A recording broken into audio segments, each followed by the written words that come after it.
Welcome back to Screen Crush, I'm Ryan Airy. The Boys Season 3 ended on a mind-blowing cliffhanger. Homelander lasers a guy in front of a crowd of people. And this time, it wasn't all in his head, it happened for real. But in a shocking twist, the fans begin to cheer him, ignoring the fact that Homelander just murdered a man right in front of their eyes.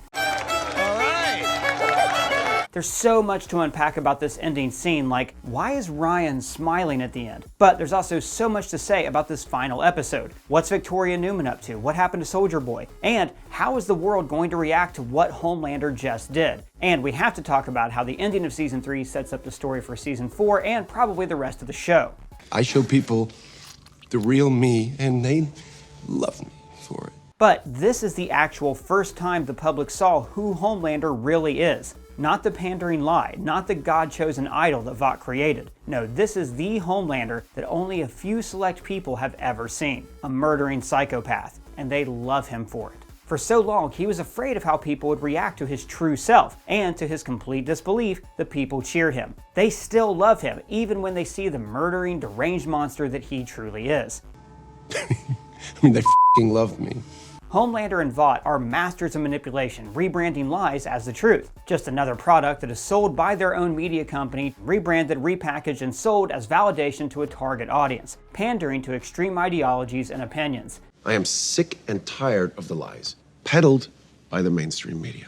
That's the product people want. They don't want to hear anything that challenges their beliefs. Nope, they just want to hear their opinions echoed by people with authority. That's why Homelander is so appealing to certain groups in America. Ironically, this idea is represented visually. The dead guy wears a Believe Stormfront shirt, and Homelander kills him in front of a group of fanatic fans, killing the truth in broad daylight. You can't handle the truth! Just like all the lies, the people swallow the murder, adjusting it into their own warped worldview. Todd, MM's ex-wife's husband, who's soon to be MM's ex-wife's ex-husband, breaks the silence by cheering Homelander. And then, on cue, the others join Todd, almost like they just needed validation from one person to cheer, that it's okay to celebrate murder because, hey, that guy did it first. The crowd is a validation slut, just like Homelander.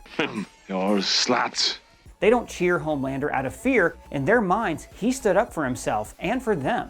That guy is a Starlight supporter, so he is the enemy, so he deserved to die. In his interviews with Cameron Coleman, Homelander created the narrative of us versus them. They operate in the shadows, and they are the ones pulling the strings. Putting himself on the same team as the people while creating those shadowy figures called they. The they are an abstract. They can be anyone who's against us. They are the lamestream media, the rich and powerful, politicians, and anyone else. Anyone who Homelander chooses as an enemy. No matter how ugly it is, Starlight is a wolf in sheep's clothing. Plain and simple. This is how fanatic leaders weaponize words, creating propaganda to convince their followers to execute genocides and holocausts. So, Homelander's fanatical fans cheer him for killing the enemy, and this gives Homelander the toxic validation he so desperately craves. Now, this is a bad sign for Season 4 because now Homelander believes that he no longer needs to hide who he really is. The cuffs are off. He lost control in public. Pretending to be someone else was suffocating him. He hated the fact that he had to hide that true self. Now that people cheered for him, he can laser anyone he wants, like he always says. I am the Homelander. And I really can do whatever the I want. And this outburst will become the new norm for him. Homelander's fans might cheer him, but the rest of the world isn't going to be so supportive of his actions. So the us versus them narrative will only grow. More and more people will be put into these opposing groups. The more support he will get, the more unstable Homelander is going to become, getting closer to turning that nightmare from Season 2 into a reality. But what about Ryan? Ryan doesn't seem to be too disturbed by his father's actions. Instead, the closing shot is Ryan smiling.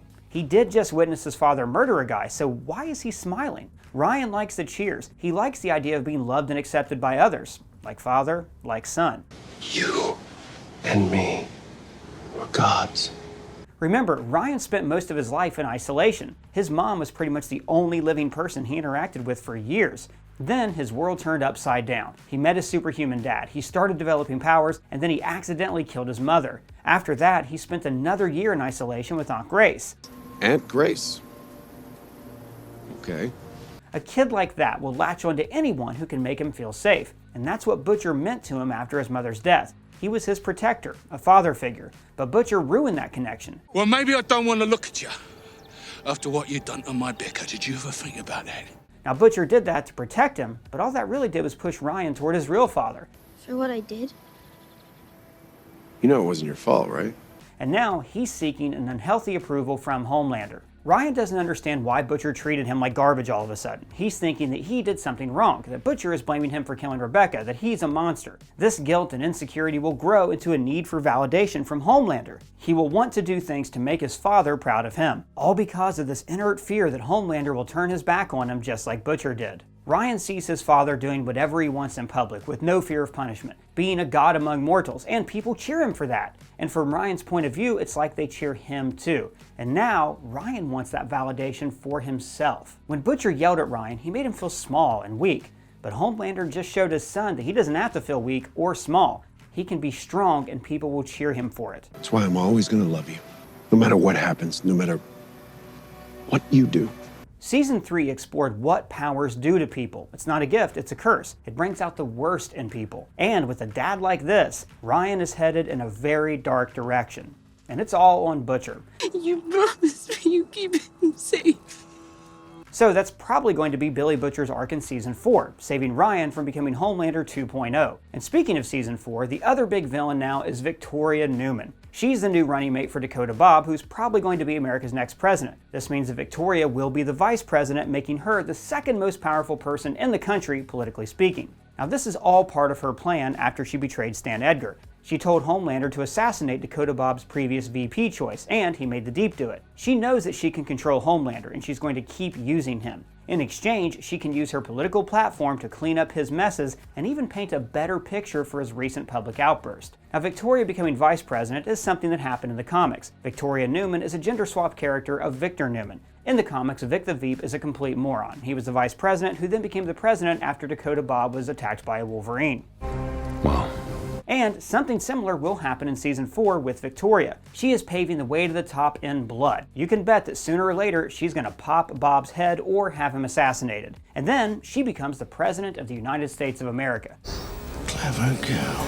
Which is a terrifying image, two soups controlling the whole country. But Homelander and Vic's alliance is not going to last. They are both way too self-serving to coexist with one another. You can bet that Victoria has plans to kill Homelander somehow. I mean, she has the advantage. And Homelander underestimates Victoria. He looks down on her, believing that he is the one controlling her. This makes it so much easier for Victoria to manipulate him. But Homelander just got a major boost to his ego. He's more unhinged than ever, and there might be something that's going to happen in Season 4 that will throw him over the edge completely. This is something that happened in the comics, where Homelander led a superhero coup d'etat against the US government, attacking the White House and killing everyone, including Victor Neuman. Now, at this point, the show is completely different from the comics, but they're still using certain elements from the source materials and adjusting them for the show. I can totally see Season 4 ending with Homelander driven completely insane, attacking the White House, killing Victoria, and taking over the whole country or even the world. And what could throw Homelander over the edge and go evil Superman on the world? That video of Flight 37. Stay back! You stay the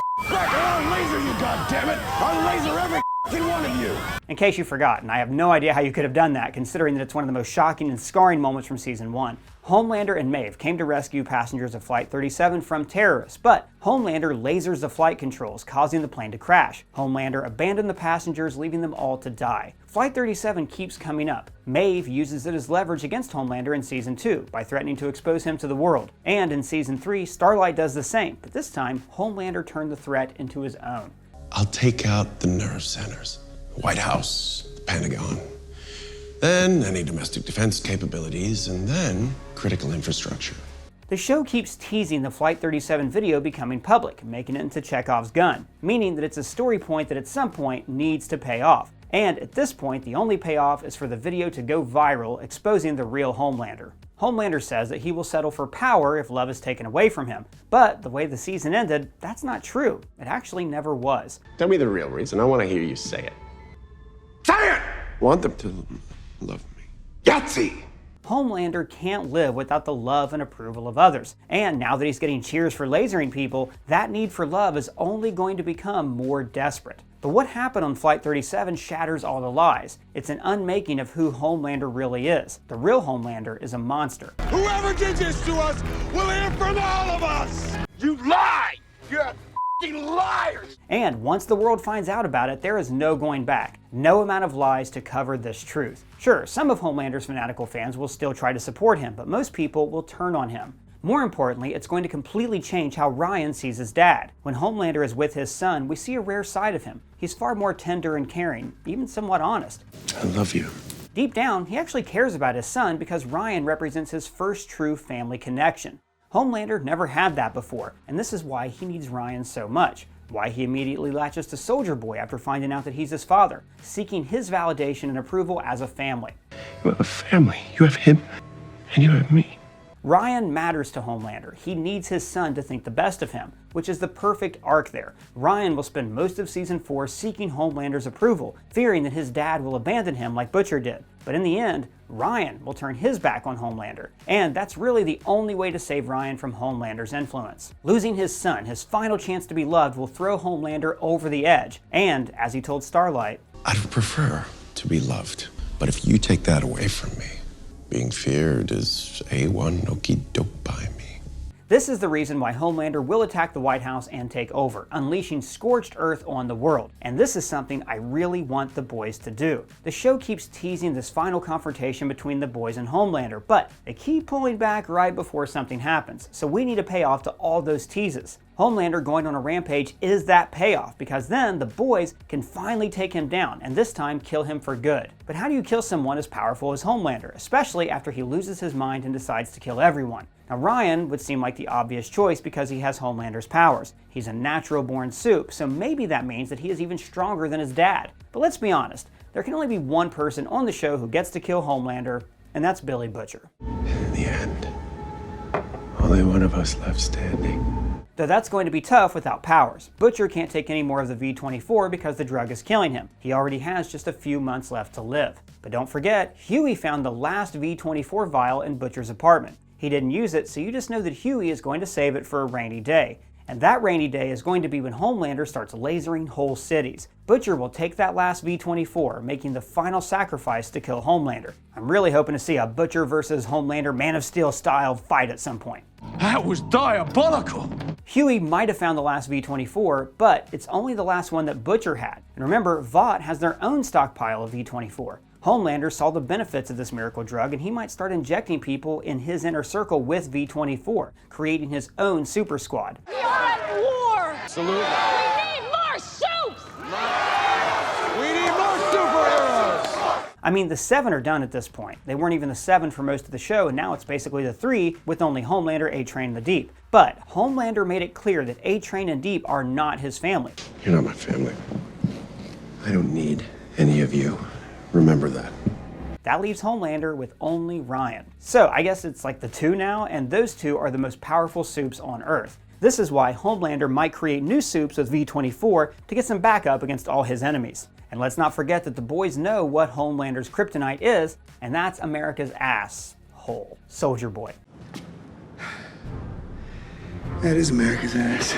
The season ends with Soldier Boy going back into ICE, now in the custody of the CIA, which of course means that he will be back sooner or later, and he is key for defeating Homelander. Soldier Boy's blast fries the compound V right out of a soup's blood. Any soup who's exposed to the radiation is rendered powerless. They're powerless. Soldier Boy fried the V right out of their blood somehow. Soldier Boy is kept on ice in a CIA facility, but remember, if Victoria Neuman becomes president, then she has access to Soldier Boy. Grace Mallory knows that Victoria is the head popper, so she's going to keep Soldier Boy's location a secret. But considering that Victoria knew where Grace was keeping Ryan, she's going to use her powers as president to remove Grace and put someone that she owns in charge. And that can be her deterrent against Homelander. If he ever steps out of line, she can use Soldier Boy's blast to take his powers away. And then she can just pop Soldier Boy's head when he gets out of line, assuming she can't just pop Homelander's head. But I think that the real mastermind here is actually Stan Edgar. Whom exactly do your heroes report to? Same person as always. Me. He always seems to me like the guy who knows more than anyone else, the one with a contingency plan for everything, the one guy who can talk to Homelander like the man-child he really is and not be afraid of being lasered. Then why are you still here? Looking for my approval, like I'm your daddy? Stan kind of disappears after episode 4 after being outsmarted by Homelander and Victoria. but I think he's not out of moves. Homelander is in charge of Vought right now, and as Edgar predicted, that's not going very well. And Edgar probably still has a lot of people that answer to him within the company, so he's still pulling the strings. I don't know, I guess it's because every time I see Giancarlo Esposito on screen now, I assume he's doing something sinister. The guy has a tendency to play super smart villains. I was acting. Or was I? Maybe Edgar is just waiting for Homelander to mess up to show his true face to the world, and then Edgar can come in with some plan to save the world from the most dangerous man on Earth. And he sees Supes as products, and he's making the moves to protect Vought from the bad products that they created, the Supes. And after Homelander starts going more insane publicly, Edgar is going to make a deal with the government. He's going to convince them to let Vought do experiments on Soldier Boy and replicate his blast to take down Homelander. So yeah, Edgar is basically the Lex Luthor of the boys. Foolish, faceless man. My campaign is a farce, a small part of a much grander scheme. But there is more. In the Maeve Memorial video, notice that Vought claims that Soldier Boy was brainwashed by Russia. And she made the ultimate sacrifice when she stopped the Russian radicalized Soldier Boy. In the video package, we see reports that the Kremlin denies any acknowledgement and denounces this act of terror. An act of terror is in quotation marks, which is Vought's way of saying that Russia is lying. And this is dangerous grounds because Vought is basically inciting a conflict with Russia. America and Russia, I mean, that's not relevant at all right now. Season 4 is going to be the tipping point of all the lies that Homelander created. And his latest one that will blow up in his face is blaming Russia for Soldier Boy's attack. That's going to be his way to shift the blame from him and Vought and uniting the country against a common enemy. And that's how we might get the Seven versus Russia's superhero team. There is a Russian superhero team in the comics, and that's the glorious 5-year plan. Love Sausage is a member of the team. Love Sausage, huh? This is a good name for me. Remember, Russia had Soldier Boy for a few decades, and they ran a lot of experiments on him, so that's how they could have replicated Compound V. And now that Homelander is targeting Russia for an act of terror on US soil, it's time for Russia to reveal their team. So we could actually see a full-blown superhero war in Season 4. The world still needs superheroes. And that, family, that's what we are. So let's get out there and do what it is we do. So we are really However it plays out, Season 4 can't come soon enough. So what did you think about the ending, and what's your overall thoughts on The Boys Season 3? Let me know in the comments below, or you can @ me on Twitter. And if it's your first time here, please subscribe and smash that bell. For Screen Crush, I'm Ryan Airy.